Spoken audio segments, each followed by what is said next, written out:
Good morning. सभी को मेरा मृदुल प्रणाम और आशीर्वाद। आज काफी बारिश हो रही है, चारों ओर पानी ही पानी है।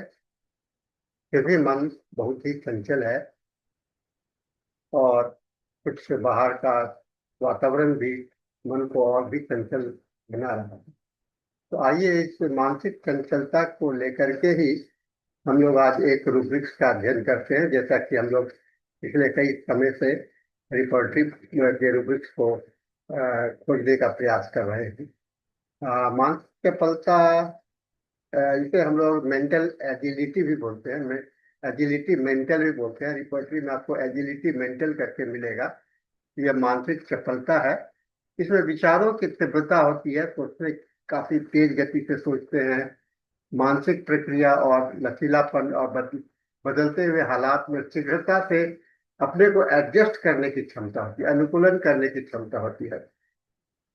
और होम्योपैथी के संदर्भ में यह उस रोगी के मानसिक गुणों को दर्शाता है जो तेज ग्रहणशीलता, जल्दी से समझ जाते हैं, तत्पर और तर्क और विचारों के बीच में आसानी से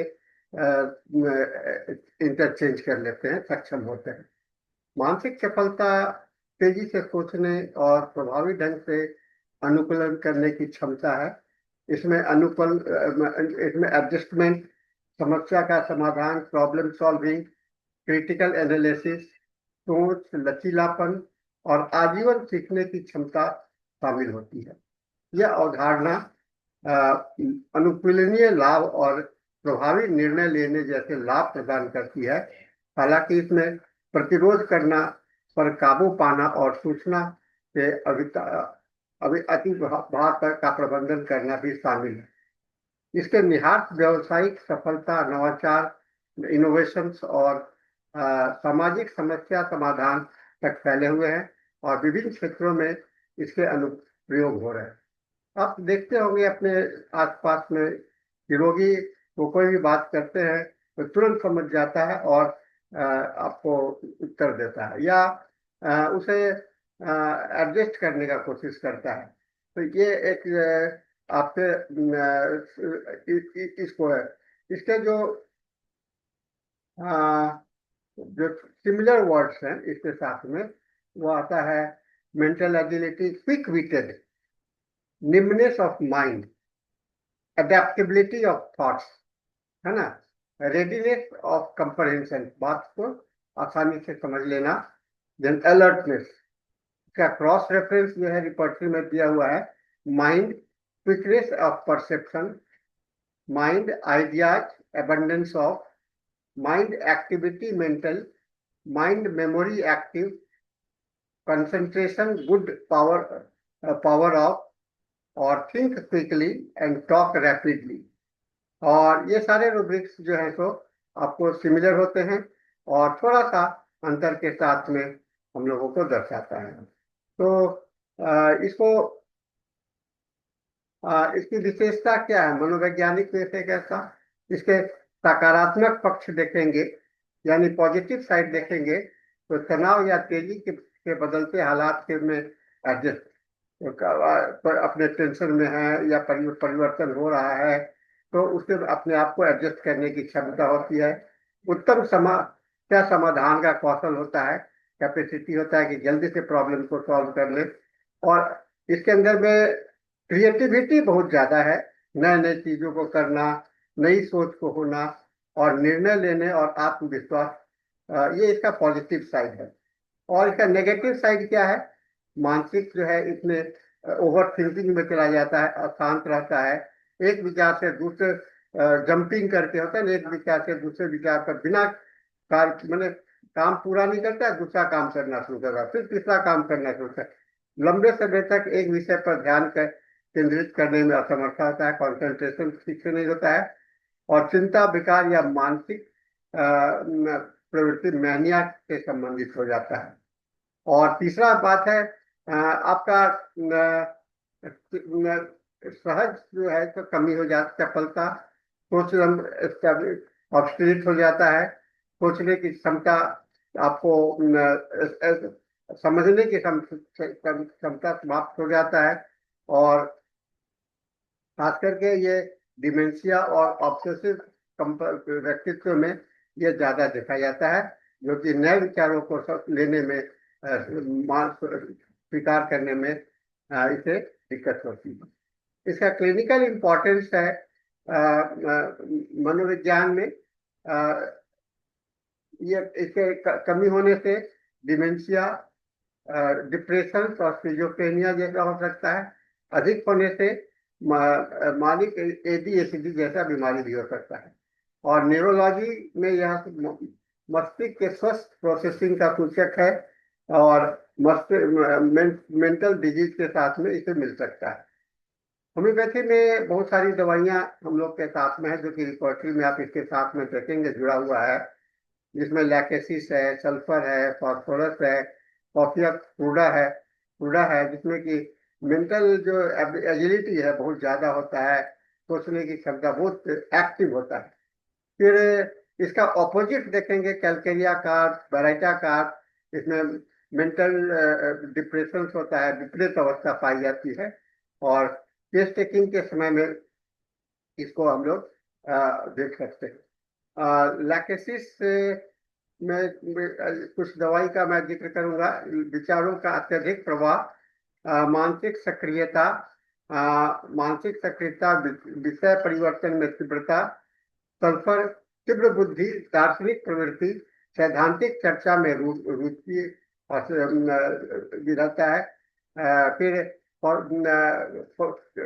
कॉपिया कोडा मानसिक ये अलर्ट काफी होता है।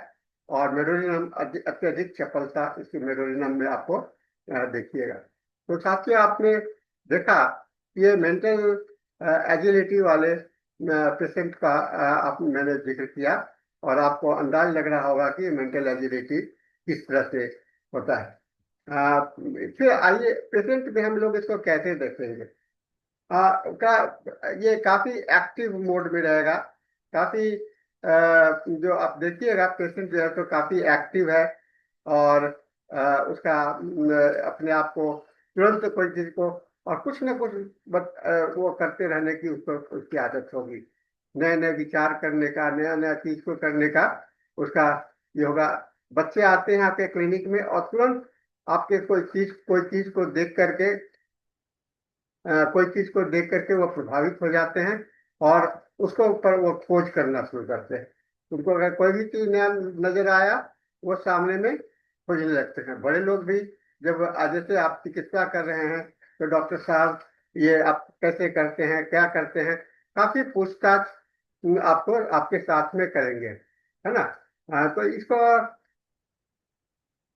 इसका पेशेंट आपको कैसे बोलेगा और आपको क्या देखिएगा, इसे हम लोग भी थोड़ा सा देखिए।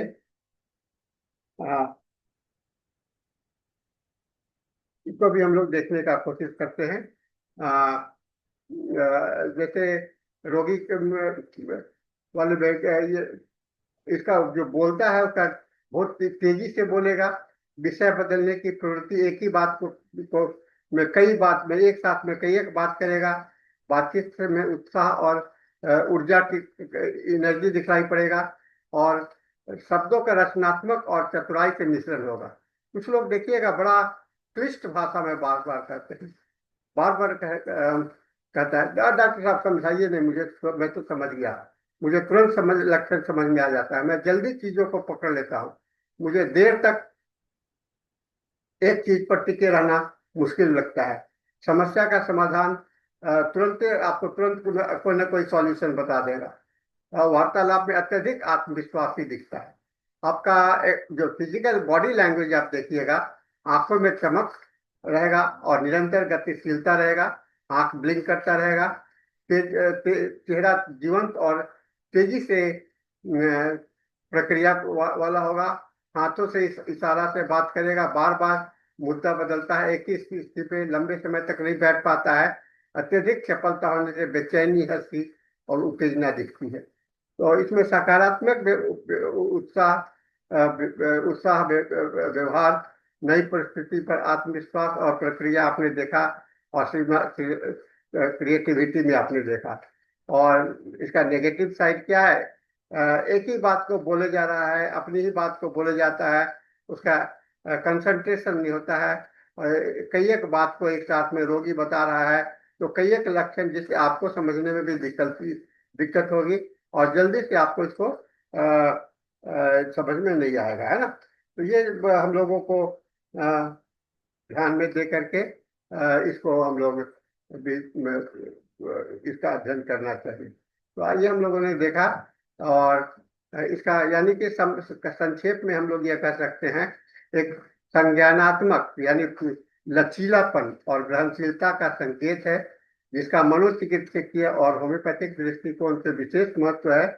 इस समानार्थी संबंधी रूब्रिक्स मनोवैज्ञानिक पहलू को जानने से रोगी को मानसिक स्वभाव का सही मूल्यांकन संभव हो पाता है, और औषधि को खोज करने में हम लोगों को मिलता है। और ये दो दो चरम सीमा है, ऑपोजिट। एक है अत्यधिक अस्थिरता, और दूसरा स्टेबिलिटी, कठोरता पर ध्यान देना आवश्यक है। तो हम लोगों ने आज बड़ा इस चीज को समझने का प्रयास किया है, और मुझे लगता है कि आप सभी को ये बात समझ में आएगा। और आप रोगी कुछ आ रहे हैं बहुत डल बात को देर से समझते हैं, कुछ लोग जल्दी से समझते हैं, तो इसके आधार पर आप रोगी को का दवा चयन करने में आपको सुविधा होगी। तो साथियों, आज इसी के साथ में हम लोगों ने इस छोटे से रूब्रिक्स को, लेकिन अब हमारे जीवन के लिए महत्वपूर्ण है, रोगी को एनालिसिस करने के लिए बहुत ही महत्वपूर्ण है, मैं उन्हीं रूब्रिक्स की प्राथमिकता देता हूं, जिससे कि तुरंत हम लोगों को बेसिक मेंटल स्टेट हम लोगों को पता चले। तो यह हो जाने से आप आसानी से मेंटल एनालिसिस को कर सकते हैं। तो आज का लेसन ही समाप्त होता है। हम लोग फिर अगले बार किसी रूब्रिक्स के साथ में मिलेंगे। इसके लिए इसके साथ आज का मीटिंग हम लोग समाप्त करते हैं। सभी को धन्यवाद, एंड सभी को मेरा मृदुल आशीर्वाद। Thank you very much.